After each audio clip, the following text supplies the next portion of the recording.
محترم احبہ، غفلت کے باعث رمضان المبارک میں بھی گناہوں سے نہ بچنے والوں کے لیے لیلۃ القدر ایک امید کی کرن ہے۔ اللہ جل وعلا کی جانب سے آئے ہوئے اس خوبصورت مہمان کو ناراض کرنے والے اگر لیلۃ القدر کے دامن میں چھپ کر اس رات آنسو بہا کر رو کر اللہ جل وعلا سے اپنی بدعمالیوں کی معافی مانگتے رہیں اور پختہ توبہ کر لیں، تو اس رات کے دامن سے پھوٹتی ضیاؤں کی برکت سے اللہ جل وعلا ہمارے تاریک سینوں کو بھی روشن کر دے گا اور رمضان المبارک بھی ہم سے راضی ہو جائے گا۔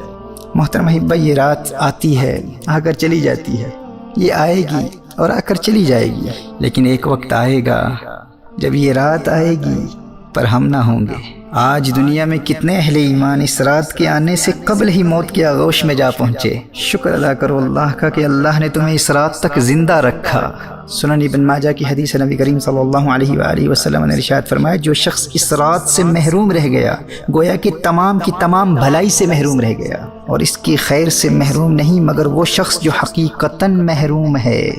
Allah Akbar. A truly deprived person, a completely lost cause is the one who is deprived of worshipping Allah Jalla wa'ala throughout this night. And what would be the state of those who sin during this night? Those who watch movies and pass their time playing computer games. نبی کریم صلی اللہ علیہ وآلہ وسلم نے سابقہ انبیاء علیہ السلام کی امتوں کی طویل عمروں اور اپنی امت کی قلیل عمروں کو ملاحظہ فرمایا تو دل شفقت سے بھر آیا، اور میرے آقا صلی اللہ علیہ وسلم رنجیدہ ہو گئے کہ میری امت بہت کثرت سے بھی نیکیاں کرے، ان کی برابری نہیں کر سکے گی۔ تو اللہ کی رحمت جوش میں آئی اور اپنے حبیب کریم صلی اللہ علیہ وآلہ وسلم کو لیلۃ القدر عطا فرما دی کہ حبیب آپ کا امتی فقط اس ایک رات عبادت کر لے تو آپ کا رب آپ کے اس امتی کو 1000 مہینوں سے بھی زیادہ عبادت کا ثواب عطا فرما دے گا۔ صحیح بخاری کی حدیث نبی کریم صلی اللہ علیہ وآلہ وسلم نے ارشاد فرمایا، من قام لیلۃ القدر ایمانا واحتسابا غفر له ما تقدم من ذنبه، جو ایمان اور احتساب کے ساتھ اس رات قیام کرے گا، یعنی تمام رات عبادت کرے گا، اللہ جل وعلا اس کے ماضی کے تمام گناہوں کو معاف فرما دے گا۔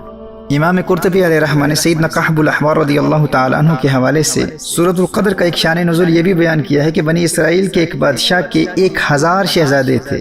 وہ اپنے ہر شہزادے کو اپنے مال کے ساتھ لشکر کے لیے تیار کرتا اور جہاد کے لیے بھیجتا۔ وہ شہزادہ 1 مہینہ جہاد کرتا پھر شہید ہو جاتا۔ یوں 1000 مہینوں تک وہ بادشاہ اپنے ایک شہزادے کو جہاد پر بھیجتا رہا، اور اس دوران خود وہ بادشاہ رات کو قیام کرتا اور دن بھر روزہ رکھتا۔ جب 1000 مہینوں میں 1000 بیٹے شہید ہو گئے تو وہ بادشاہ خود جہاد پر گیا اور خود بھی شہید ہو گیا۔ لوگوں نے کہا کہ بنی اسرائیل کے اس بادشاہ کا مرتبہ کوئی نہیں پا سکتا،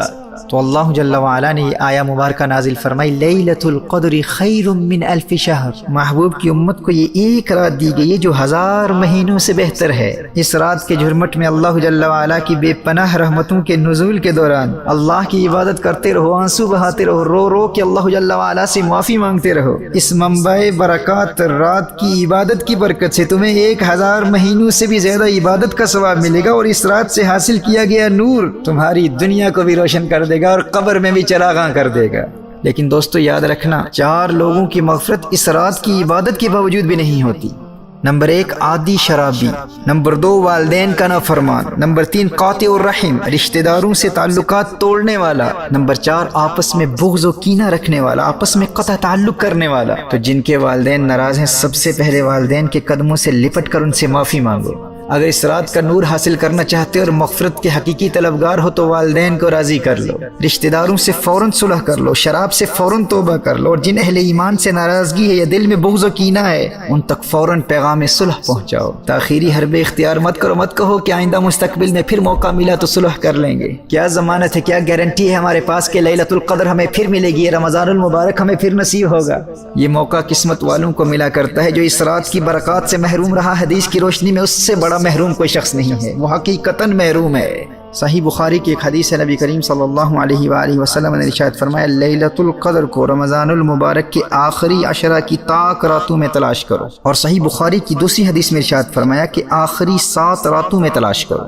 اب اس رات کے تعین کے حوالے سے اگرچہ علماء مفسرین و محدثین کا اختلاف ہے، لیکن سیدنا عبداللہ ابن عمر رضی اللہ تعالی عنہما، سیدنا ابی بن کعب رضی اللہ تعالی عنہ، سیدنا الشیخ عبد القادر جیلانی رحمہ اللہ اور سیدنا بایزید بسطامی رحمہ اللہ جیسے اکابرین کی یہی رائے ہے کہ لیلۃ القدر 27ویں شب کو ہی ہے۔ تو اس رات کے معمولات، عبادات و وظائف کے حوالے سے یاد رکھیے کہ جن کے ذمہ قضا نمازیں نہیں ہیں وہ اخلاص نیت کے ساتھ مکمل یکسوئی سے کثرت سے نوافل پڑھیں۔ اگر ممکن ہو تو سورہ فاتحہ کے بعد 1 مرتبہ سورۃ القدر اور 3 مرتبہ سورہ اخلاص پڑھیں، اور ہر 2 رکعتوں کے بعد مکمل یکسوئی اور انہماک قلب کے ساتھ نبی کریم صلی اللہ علیہ وسلم کی بارگاہ میں درود و سلام کے گجرے نچھاور کریں۔ اور ان چھوٹی راتوں کی وجہ سے اگر صلاۃ التسبیح نہ پڑھ سکیں تو کم از کم 2 نفل صلاۃ التوبہ ضرور پڑھیں، 2 نفل شکرانے کے پڑھیں، اور 2 نفل حفظ الایمان، پروٹیکشن آف ایمان کے لیے ضرور پڑھیں۔ اور جن کے ذمہ قضا نمازیں ہیں تو پہلے ان قضا کی گئی نمازوں سے توبہ بھی کریں، اور نوافل کے بجائے کم از کم قضا عمری کا آغاز اس رات ضرور کر لیں، اور قرآن کریم کی تلاوت کریں، کیونکہ اسی رات قرآن کریم لوح محفوظ سے آسمان دنیا پر نازل ہوا تھا، اور پھر بتدریج 23 سال کی مدت میں نبی کریم صلی اللہ علیہ وآلہ وسلم پر نازل ہوا۔ جامع ترمذی کی روایت ہے، حضرت سیدتنا عائشہ رضی اللہ تعالیٰ عنہ عرض کرتی ہیں، یا رسول اللہ صلی اللہ علیہ وسلم، اگر مجھے شب قدر کا علم ہو جائے تو کیا پڑھوں؟ نبی کریم صلی اللہ علیہ وسلم نے ارشاد فرمایا، یوں دعا مانگو، اللہم انک عفو تحب العفو فاعف عنی،